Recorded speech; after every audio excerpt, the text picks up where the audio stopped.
in change. We've had change for 2,000 years, great change. As the vernal equinox was migrating through Pisces and the autumnal through Virgo, and the summer solstice through Gemini, then the winter solstice through Sagittarius. After 2012, the cardinal points will be in the fixed signs: Taurus, Leo, Scorpio, and Aquarius. Of course, Aquarius is the indicator.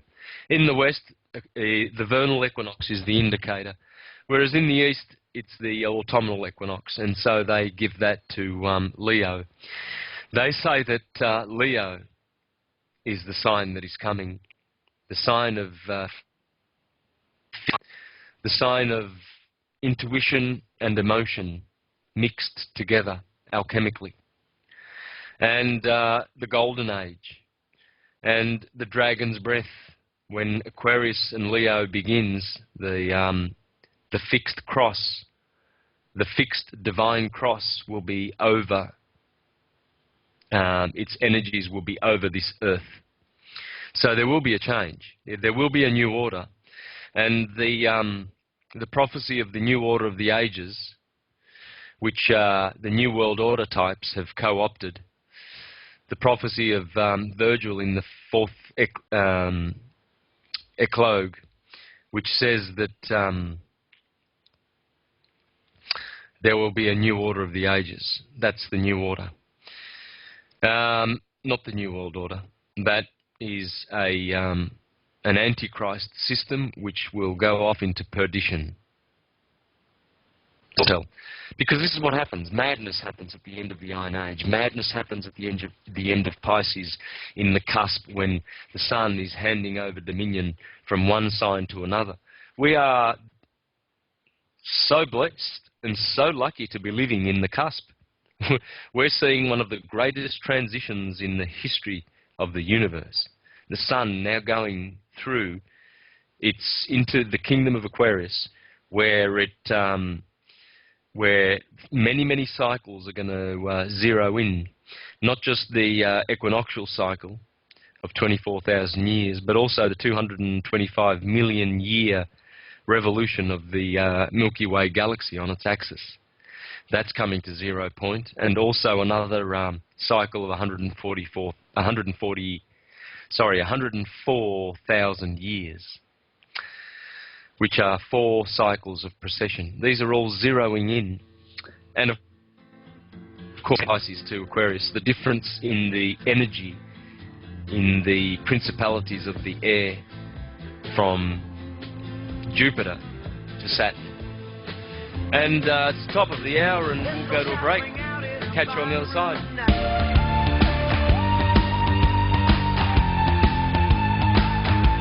Second hour of the show, in which I am honouring the memory of Giordano Bruno, the great Hermetic teacher. And thank you for joining and continuing with me for the second hour. Callers, if you'd like to call in, the number is 512-904-8014. And I do believe I have a caller. I'm going to go to, it might be just a listener, so you're quite welcome to tell me whether you're just a listener. Jason in California. Now, are you there, please, listener?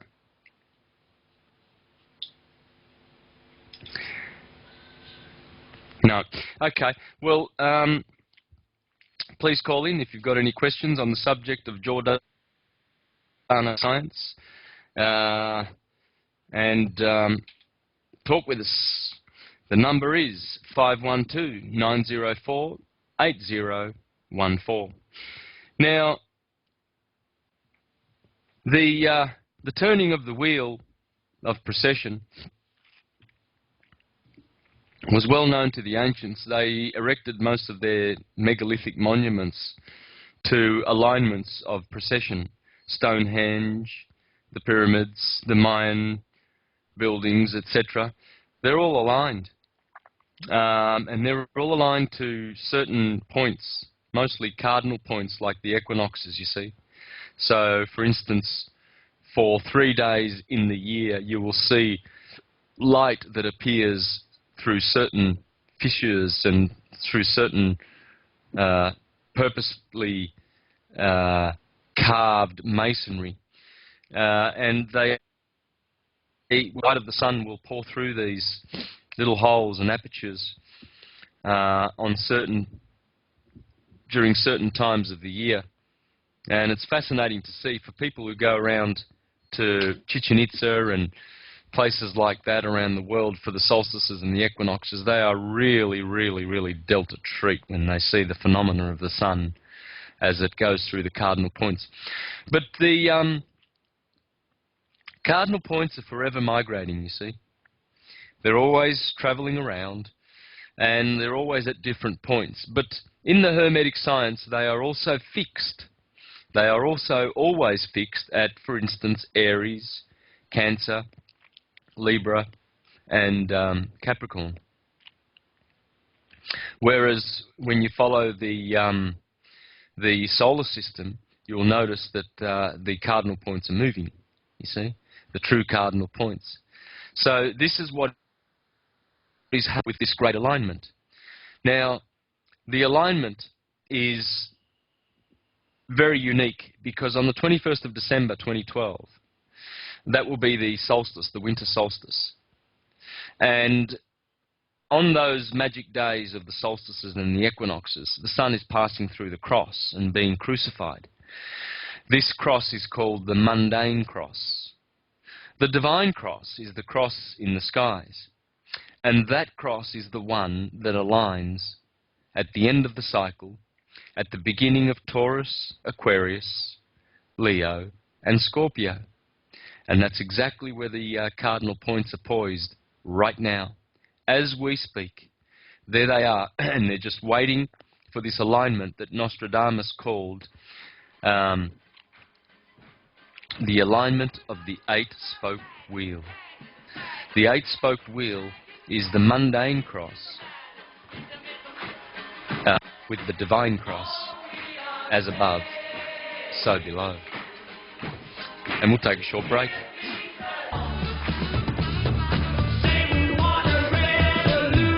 And welcome back to Oracle Broadcasting Network, and you're with Santos. Hope you're enjoying the show, honouring the great Giordano Bruno, who died on the 17th of February, 412 years ago in the year 1600 at the Inquisition, who had the authority from God to kill anyone who said stuff that they didn't like.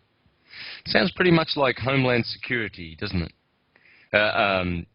Yeah, Homeland Security, the protecting of the fatherland, and the Patriot Act and all these things. Kinda, sorta, doesn't it?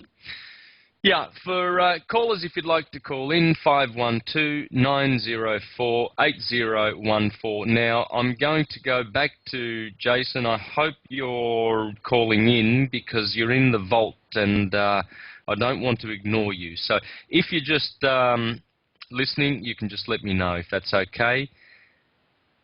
Are you there, caller? Yes, are you there? Hello? Okay, I would say that's just listening, and if so, my apologies. I just don't want to be rude, and it gives in the vault calling in. Now, Giordano Bruno was certainly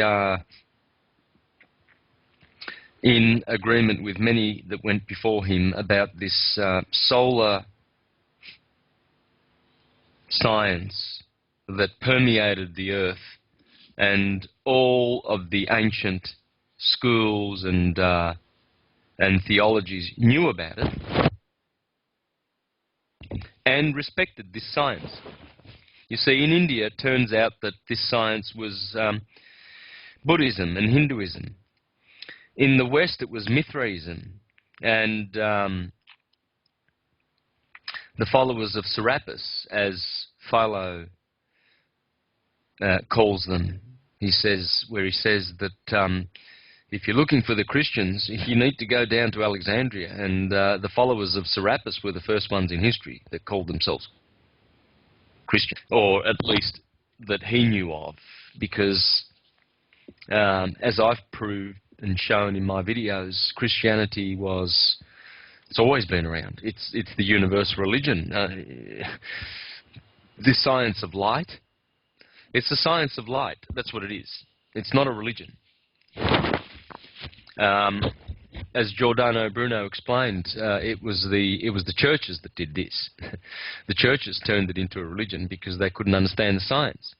It's pretty much what would happen is if you gave a blueprint to a nuclear power station to a pygmy down in Africa, and you said, "Hey, can you read this for me?"